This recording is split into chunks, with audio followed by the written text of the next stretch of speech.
नमस्कार मित्रांनो, मी मिनल कदम पुन्हा एकदा तुमच्यासाठी एक विषय घेऊन आली आहे आणि त्या विषयाचं नाव आहे या ग्रहावरती जन्माला आलेले हे महापुरुष. आई जगदंबा प्रसन्न श्री समर्थ रामदास स्वामी यांचे शिष्य श्रीमंत छत्रपती शिवाजी महाराज आणि गौतम बुद्धांच्या आशीर्वादाने आणि शांतीचा मार्गदर्शनावर चालणारे विश्वरत्न भारतरत्न डॉक्टर बाबासाहेब आंबेडकर, मला वाटतं यांचे जे स्मारक बनले गेले आहेत, जे उभे करण्यात आले आहेत, मला वाटतं यांच्यामध्ये कोटी रुपये खर्च झाले गेले.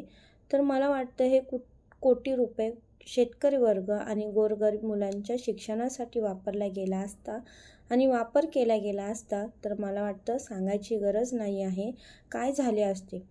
मला वाटते हे कोट्यवधी रुपये जे शेतकरी वर्ग आणि मुलांच्या शिक्षणासाठी वापर केला गेला असता तर ह्या महापुरुष जे होते ना, महापुरुषांचा आशीर्वाद नक्कीच आपल्याला लाभला गेला असता.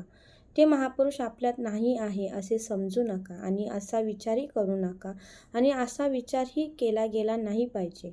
मला वाटतं ह्या ग्रहावरती हे महापुरुष जे जन्मले गेले, हे महापुरुष यांचे चांगले विचार आणि चांगलं बघण्याचा दृष्टिकोन आणि यांचे चांगले बोल आपल्यात कायम जिवंत ठेवता आले पाहिजे.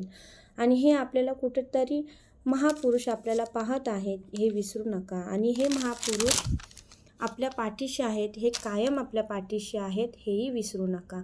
आणि आपण दोन्ही महापुरुषांचे चांगले विचार पुढे नेता आले तर यांची शाबासकी आपण आपल्या पाठीशी आहे, यशस्वी ती थाप आपल्या पाठीशी असेल जर चांगली कामगिरी केली तर. जय शिवराय, जय भीम.